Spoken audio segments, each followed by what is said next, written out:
छठ पर्व भगवान सूर्य देव को समर्पित और इनकी उपासना का पर्व है। बिहार में सबसे ज्यादा प्रचलित और 4 दिनों तक चलने वाले इस पर्व में पहले दिन नहाए खाए, दूसरे दिन खरना, तीसरे दिन डूबते हुए सूर्य की पूजा और फिर अंतिम दिन उगते हुए सूर्य को अर्घ्य दिया जाता है। आज इस वीडियो में जानिए छठ पूजा की शुरुआत कैसे हुई और इसके बारे में क्या मान्यताएं प्रचलित हैं। पहली मान्यता, प्रियव्रत जो पहले मनु माने जाते हैं, इनकी कोई संतान नहीं थी। प्रियव्रत ने कश्यप ऋषि से संतान प्राप्ति का उपाय पूछा। महर्षि ने पुत्रेष्टि यज्ञ करने को कहा। इससे उनकी पत्नी मालिनी ने एक पुत्र को जन्म दिया, लेकिन ये पुत्र मृत पैदा हुआ। तभी देवलोक से ब्रह्मा की मानस पुत्री प्रकट हुई, जिन्होंने अपने स्पर्श से मरे हुए बालक को जीवित कर दिया। तब महाराज प्रियव्रत ने अनेक प्रकार से देवी की स्तुति की। देवी ने कहा कि आप ऐसी व्यवस्था करें कि पृथ्वी पर सदा हमारी पूजा हो। तब राजा ने अपने राज्य में छठ व्रत की शुरुआत की। दूसरी मान्यता के अनुसार किंदम ऋषि की हत्या का प्रायश्चित करने के लिए जब महाराज पांडु अपनी पत्नी कुंती के साथ वन में भटक रहे थे, तब उन दिनों उन्होंने पुत्र प्राप्ति की इच्छा से महारानी कुंती संग सरस्वती नदी में सूर्य की पूजा की, जिसके बाद कुंती पुत्रवती हुई। इसलिए संतान प्राप्ति के लिए छठ पर्व का बड़ा महत्व है।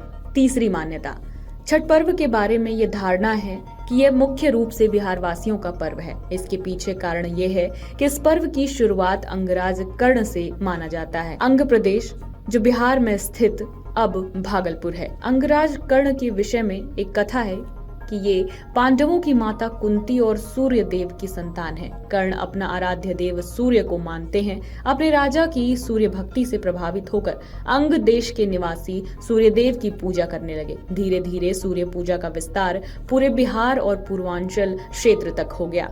चौथी मान्यता, छठ पर्व में सूर्य की पूजा का संबंध भगवान राम से भी माना जाता है। दीपावली के छठे दिन भगवान राम ने सीता संग अपने कुल देवता सूर्य की पूजा सरयू नदी में की थी। भगवान राम ने देवी सीता के साथ षष्ठी तिथि का व्रत रखा और सरयू नदी में डूबते सूर्य को फल, मिष्टान और अन्य वस्तुओं से अर्घ्य दिया। सप्तमी तिथि को भगवान राम ने उगते सूर्य को अर्घ्य देकर सूर्य देव का आशीर्वाद प्राप्त किया, जिसके बाद राजकाज संभालना शुरू किया। इसके बाद से आमजन भी सूर्य षष्ठी का पर्व मनाने लगे। अमर उजाला अब आपके टीवी पर भी। अपने स्मार्ट टीवी पर YouTube पर सर्च करें अमर उजाला, चैनल सब्सक्राइब करें और देखें ताजा खबरें, वो भी HD क्वालिटी में। और हाँ, बेल आइकन दबाना ना भूलें ताकि हर खबर हो आपके घर। अमर उजाला, निष्पक्ष, निर्भीक, निरंतर।